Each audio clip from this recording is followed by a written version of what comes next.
All right. This is Infosec Decoded number 62, your plastic friend who's fun to be with.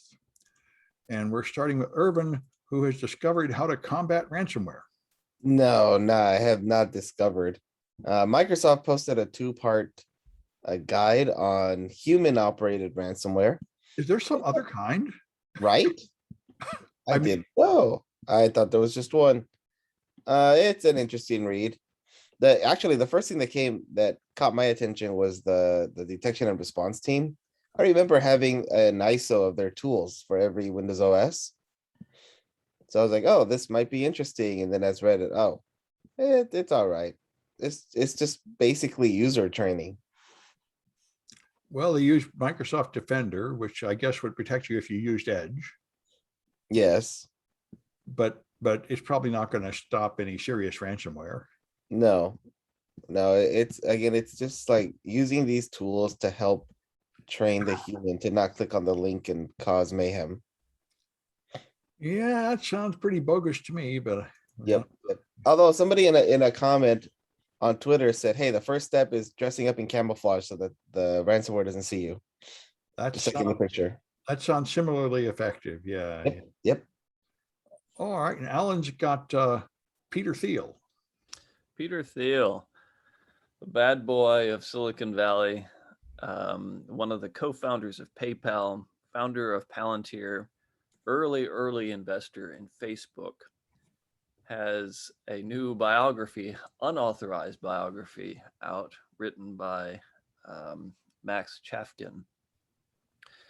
And this biography has a number of tidbits of Silicon Valley gossip, none of which interest us, except this book also has an anecdote about a meeting between Peter Thiel, Mark Zuckerberg, Donald J. Trump, Ivanka Trump, and in which they sat down for dinner in 2019. And they came to an agreement that Facebook would not fact check posts by the Trump campaign and would allow the Trump campaign to post falsehoods or outright lies. And in exchange, the Trump administration would promise not to pass any new regulations on Facebook. Now, this story comes courtesy of an unnamed, anonymous confidant of Peter Thiel. And so this was told by Peter Thiel to this confidant, who then passed it on to the author of this new Peter Thiel biography. So it is, well, not necessarily not trustworthy information, of course, but it doesn't quite bear the weight of somebody who's got their name attached to it. Nevertheless, this is getting plenty of play out there. Yeah, but I mean, like everything with the Trump administration, we all knew it anyway. They did it all in plain sight. Yeah. I mean, Facebook announced they were not going to fact check people. And the Republicans said, well, you better not, or we'll regulate you. And it was all pretty obvious. Yes, right. I don't think this also comes as a huge surprise to anybody who's been paying attention. Yeah. Although it does also raise the question of the campaign finance law violations. I'm no expert on these matters, but it's not unlike the situation with Stormy Daniels, in which she had compromising information, and of course the Trump campaign paid her to stay silent. In this case, there's no payment, but there is a quid pro quo. Gosh, this sounds like standard politics to me. Yeah, I don't think he's gonna be taken down for this. No, I don't think anybody's going down for this. I mean, if you sell tobacco or Coca-Cola or whiskey or anything, you call the government, you say, gee, guys, what can I do to get you to not regulate me? How about I put a label on the package or donate to your campaign or something? I thought that was American politics operating as usual.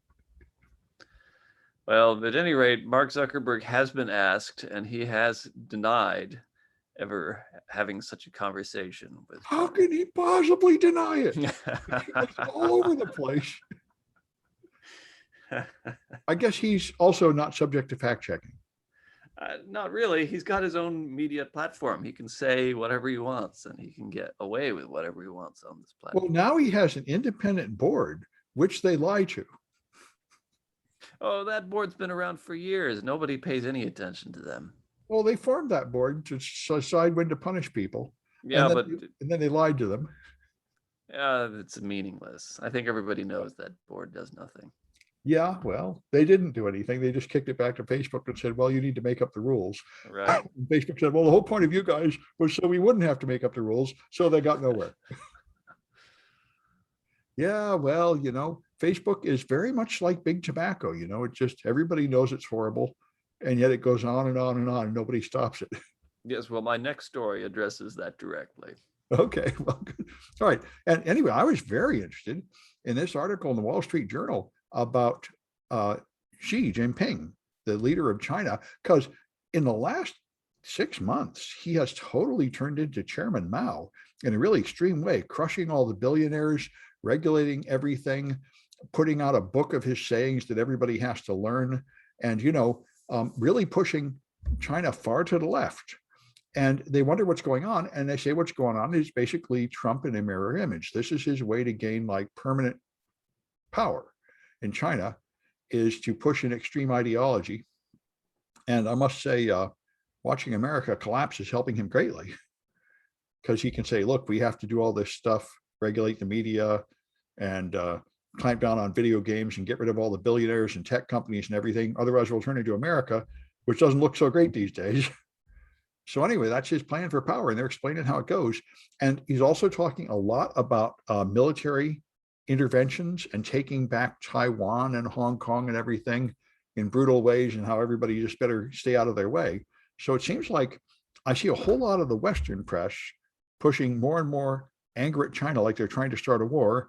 And it looks like China is also talking tough, like they want to start a war. So it's looking pretty bad. And a lot of people are saying this is what Biden said when he pulled out Afghanistan. He said, we can't be messing around there. We need to tool up and get ready for China, because we're really going to have major conflict with China. And it's looking like both sides are spoiling for a fight. Anyway, an interesting article. And Liz has got AI, the first of 2 AI articles. Yeah, so the headline here is that Amazon's installed AI-powered cameras in their delivery vans, and they are using them right now, the way they're implemented, to punish drivers for totally normal driving activities, like checking your side mirrors before you change lanes, or just getting cut off by other cars, which must be a nightmare here in the Bay Area, because that happens like every 30 seconds, it seems like. They're touting these as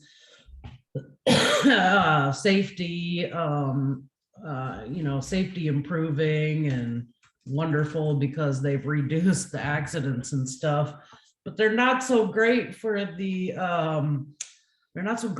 drivers. One driver said in this article, it's upsetting when I didn't do anything. Every time I need to make a right-hand turn, it inevitably happens. A car cuts me off to move into my lane, and the camera in this really dystopian, dark, robotic voice shouts at me. So I can't imagine that's very motivational. That's a very motivational workplace. It sounds just like that test taking software that drives the students nuts. Yes, that keeps track of their eye movements and stuff like that. I just can't imagine what it must be like to be watched constantly like that. Yeah, I like the part at the end where they say all the drivers have figured out just to cover the cameras with stickers. Yeah. Yep. I know in San Francisco, I knew a guy that worked for the San Francisco road crew, repairing like bricks and stuff, and they put GPS in all the cars, and they told them, and they completely paid no attention, and they're like driving to bars and strip clubs and stuff while they're supposed to be at work, and it's totally on the GPS. Anyway, so all right. And hard workers. Yes, that's right. I mean, well, they don't have enough work to do, so they drive around to make it look busy. Anyway, Irvin, students are destroying bathrooms. Yeah, this is the latest trend on TikTok. It's called devious licks, where they basically vandalize something, and things like the bathrooms have been getting targeted. Um, Yeah. TikTok is trying to clamp down on it, but just like any other fad, they're just gonna go other media platforms to do it, and then it'll get old and they'll move on. To eating Tide Pods or something. Yeah, like the eating Tide Pods thing. Or climbing up a pile of boxes that will fall down and hurt you. Yeah. Is that a thing? that's Yeah, you become climb up a trend? pile of milk crates, which fall down and hurt you. Yep. That's a thing. Yeah. That was the thing right before this. Yeah. Yeah, well, they'll find something else stupid to do. Yes. They're kids. What do you want? Now, when I was a kid, people just took drugs, anyway. Well, this is the alternative to drugs. Yeah, yep. I remember it was 2600 article. One of the greatest things about 2600 is the letters page. And this kid wrote in saying, hey, you had an article about like how to hack these like payment card swipe systems and build your own. But I've got another solution. You just get a buddy to like start a fight, and then you grab it and run out the door, and then you've got one. And they're like, yeah. I mean, you could do that, but what we consider hacking is when you actually figure out how it works, not just sleazily stealing it from somebody. Anyway. All right. And so Alan has got suicide. Well, not just suicide, online risk factors that include suicidal ideation and self-harm. Mhm. And much like what Liz was talking about last time with Facebook studies that show to Facebook that its users, young users on Instagram, actually suffer from harmful thoughts as a result of spending too much time on the platform. This study, which was published by some behavior monitoring company I've never heard of, and the CDC, the Centers for Disease Control, looked at predictive behaviors, online behaviors, and how those translated into potentially self-harmful behaviors in the real world. Not that the online world is not real. And this tool that they used from this company, the name of which I'm forgetting at the moment, monitored the student participants' online behavior and looked for things such as cyberbullying, drug-related content, sexual content, violence, hate speech, et cetera, and matched that up with the behavior of the children offline, and found that there are, in fact, very strong indicators based on a student's or a kid's activity online that can predict their mental state. So this is not an instance of studying the content of the social media platforms and how the social media platforms manipulate kids into low self-esteem, for example, but rather it's a tool for monitoring kids, for identifying kids who are at risk of suicidal ideation and self-harm based on their online behavior. So clearly what we need to do is surveil everything the kids are doing online to save the children. That's right.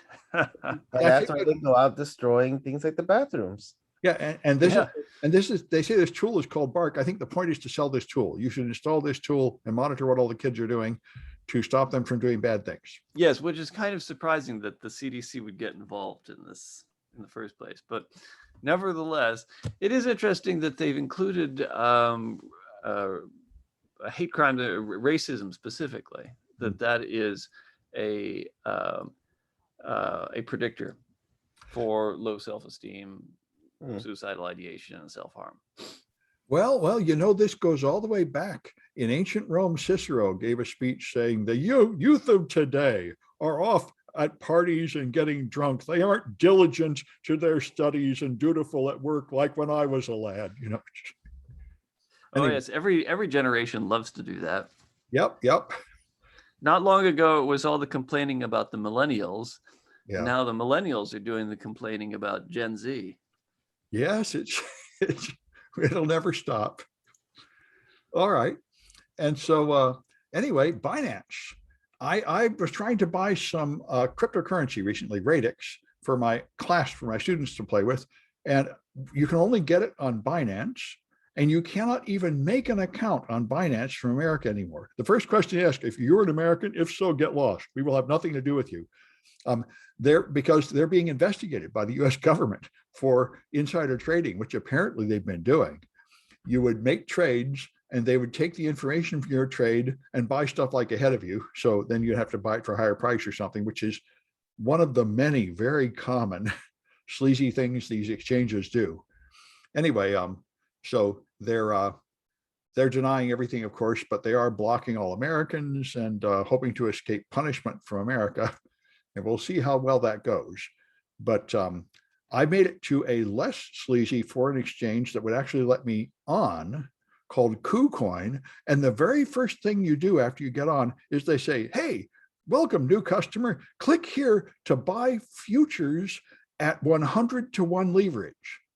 That's what you all want to do. And I'm like, that's the default thing you expect people to do?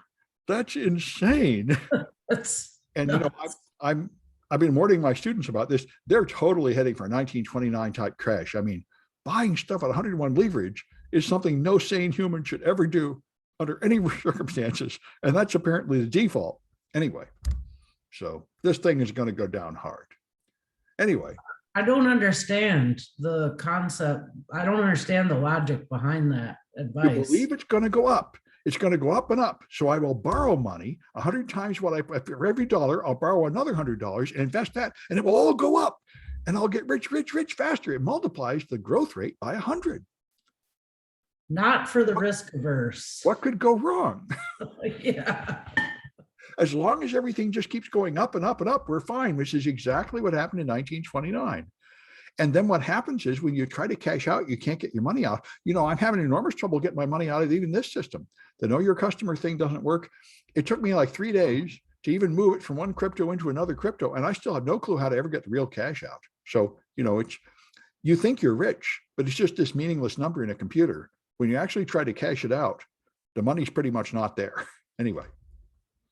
In a way, though, doesn't it work that way at the real bank? I mean, you can't go down to the bank and say, all right, I'm closing my account, give me all my money in cash right now, because they don't keep that kind of money on hand. No, they absolutely do, because that's what happened in 29. The banks crashed and you couldn't get your money. And so they passed cash reserve requirements and a Federal Reserve and everything. That is exactly the point. If you have money up to 200 grand in an American bank, you can get the cash. You will not, they cannot close the door and refuse to give you the cash. They have huge controls against that, which is why these exchanges can't run in America. That's interesting, because when I moved banks, they told me I could only move full dollars and I couldn't move any cents. Yeah. Oh, well, Huh, that's interesting. I mean, the point is, if you want your money, you are guaranteed to get it straight from the government, if nobody else, because that's what happened in the past. Runs on the bank, they run out of cash, they just close. And they decided to fix that with all these financial regulations. And the cryptocurrency people said, we need money without government to get away from all those nasty regulations. And that's what we have. I mean, I'd be surprised if you could go down there, though, the same day to the bank branch and get all your money. I feel like it would take some time. Sure, it'll take some time, but in the past, people would go for their money and they would just say the money's gone, close up and leave, and nobody would get their money. It's just gone. And that will not happen anymore. Anyway, but it will totally happen to the crypto people. It has happened before. Even when crypto had little dips, people started shelling out. And what happened is the blockchain froze up and the exchanges crashed and you couldn't get your crypto out while it's falling like a stone. So even like a 1 day delay getting your crypto means it falls by like a factor of 10. So you sit here watching helplessly as all your wealth just evaporates.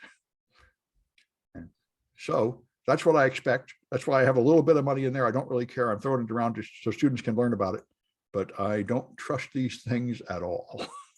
Anyway, so Liz has got AI writing code.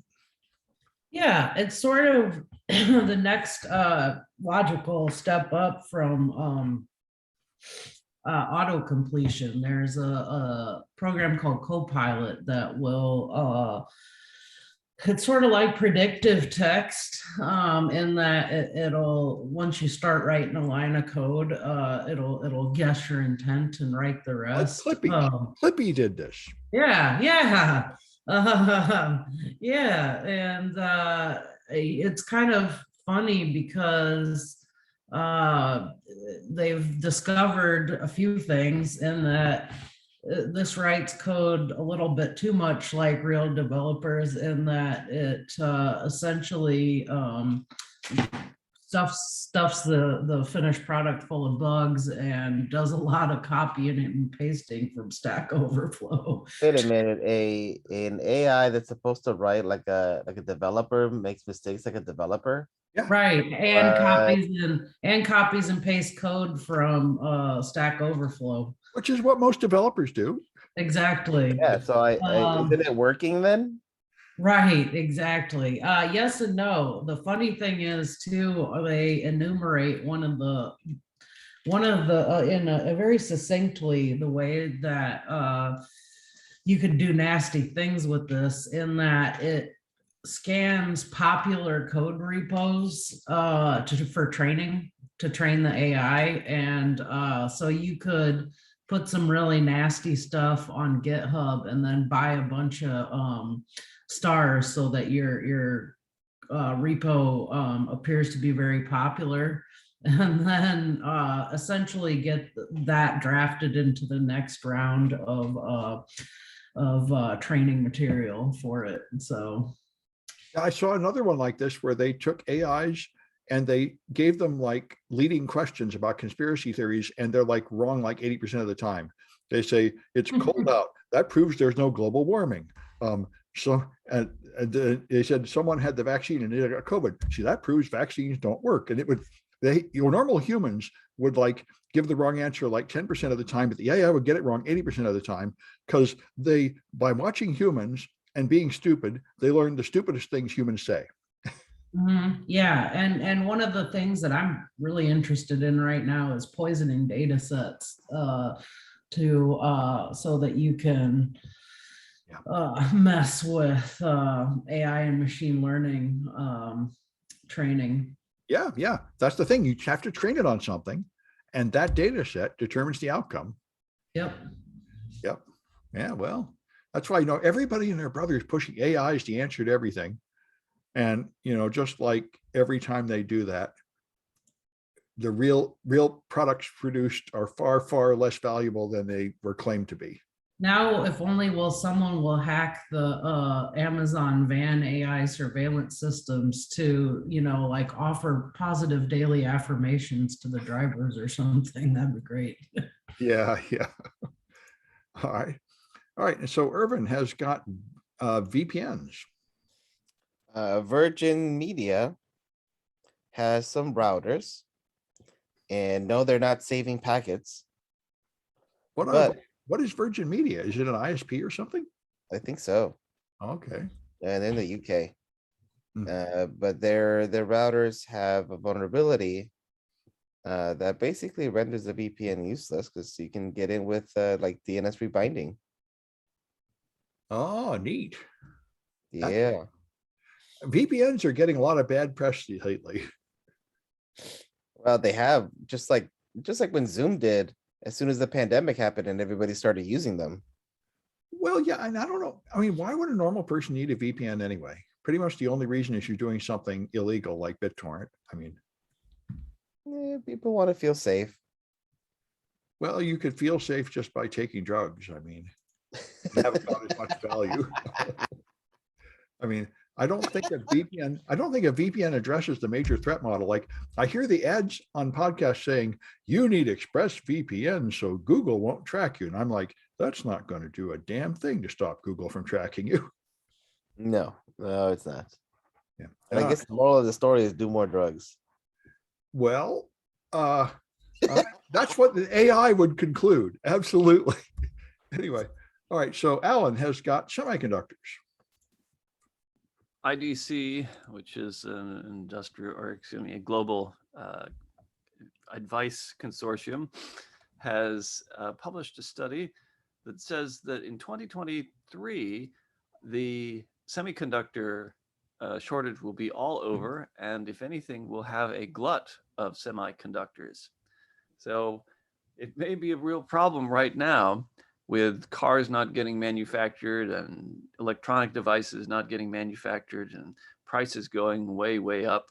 But it is forecast that these chip foundries have a lot of plants and production lines in the works right now. And give it another year, year and a half, not only will there not be a shortage, but prices will be going down significantly. That's good for consumers, although probably not for the manufacturers. Right, right. And some of these manufacturers are making huge investments. There's talk of TSMC, Taiwan Semiconductor, investing $100 million into multiple fabs in Phoenix, Arizona. So, that's going to be more than a few chips coming out of those places. Yeah, now of course they must be, doing due diligence and projecting how much money they're going to make. So hopefully they've seen this coming and planned for it. Yeah, and the industry has always been highly cyclical. Yeah. Boom and bust, boom and bust. And every year it seems like one or another category of components goes way up in price, while the others just precipitously fall. And then give it another 6 months and it's completely inverted. Yeah, I was just hearing on a podcast that the American embargo against Chinese chip manufacturers has probably redounded to their benefit, because it means that they really have to grow their homegrown chip manufacturing.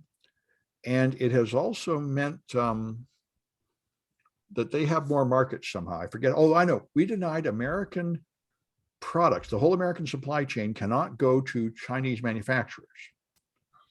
That's the Trump thing, which Biden has continued.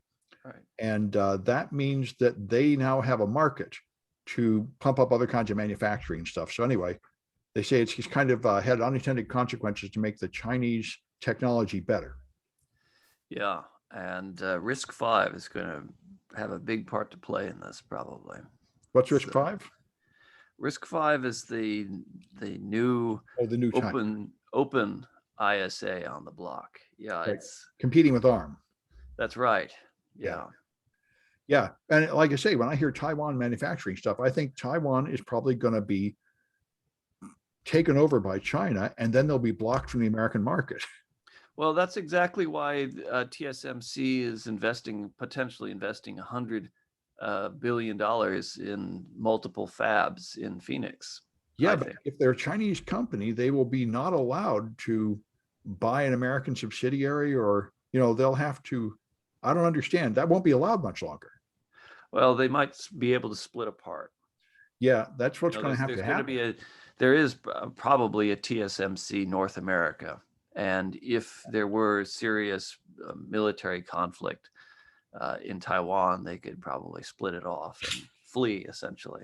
I think that's what's going to happen. Remember, Trump wanted to force TikTok to sell. I mean, I think America is having much less appetite for tolerating Chinese business here. Anyway, unless something cools it off, and I don't see that happening anytime soon, we're going to have a real divorce between America and China. Anyway, so I've got the cryptocurrency sanctions. Biden just announced this, apparently. The United States is trying to do something about ransomware. So they have found a particular cryptocurrency exchange in Russia that's used just to support ransomware. And now they have issued sanctions against those people, which will block all trades involving SUEX and US entities. So it will be, I guess, like Binance, where they can't do any business with Americans directly. Now, considering the whole nature of cryptocurrency, it's not clear to me how much this will matter. The whole point of cryptocurrency is you can go around any government blockage. It's essentially BitTorrent for money.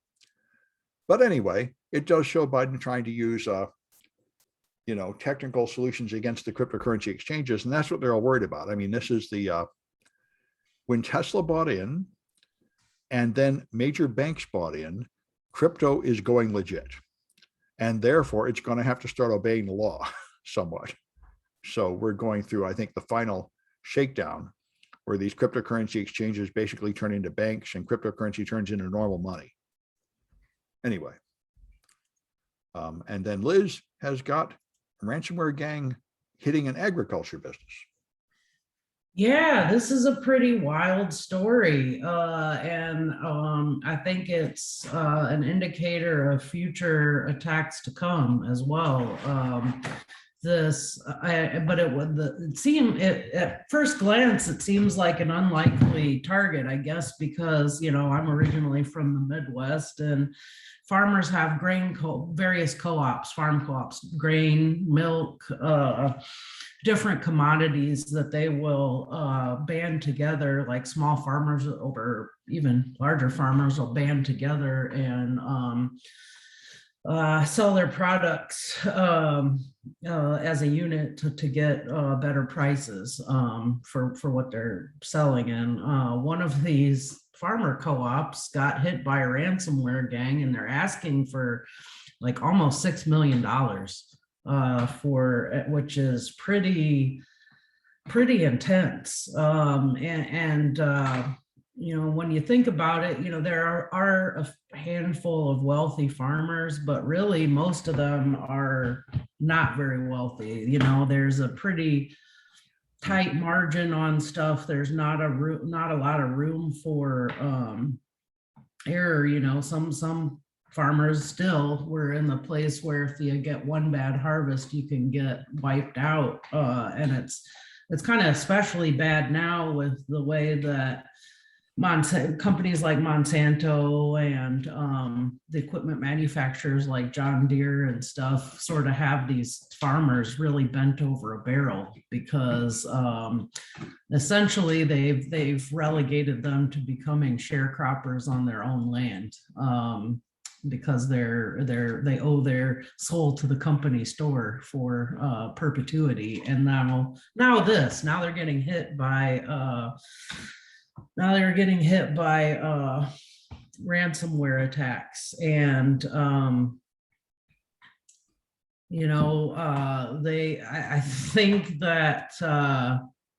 I think that we're going to have to start paying more attention to this stuff. Now, the Target did the right thing. They actually went to CISA and said, hey, and the USDA and said, hey, we need help. We got hit. What do we do? So they didn't just capitulate immediately, but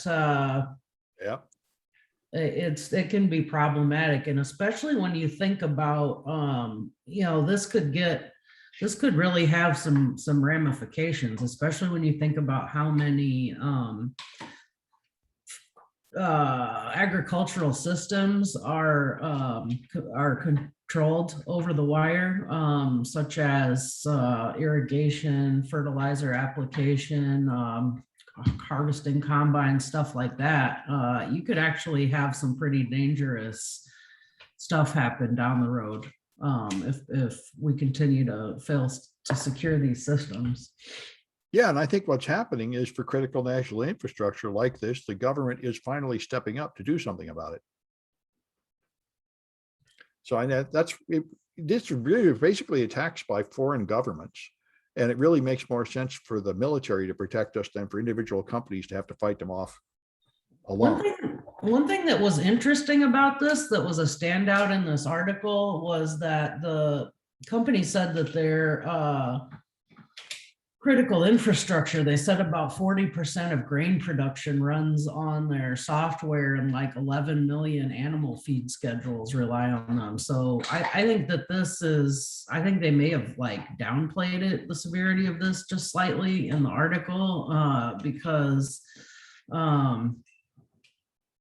it sounds like this could have some huge ramifications if they don't get it sorted out. And we're already at the point where food prices are rising pretty dramatically and expected to rise some more. So I've seen articles about shortages of products in stores from supply chain problems. So we really need to protect our supply chain better. And part of that is just punching back at these ransomware gangs. Yeah. All right. Well, I think that's it this time. So we'll be back on Friday. Farewell.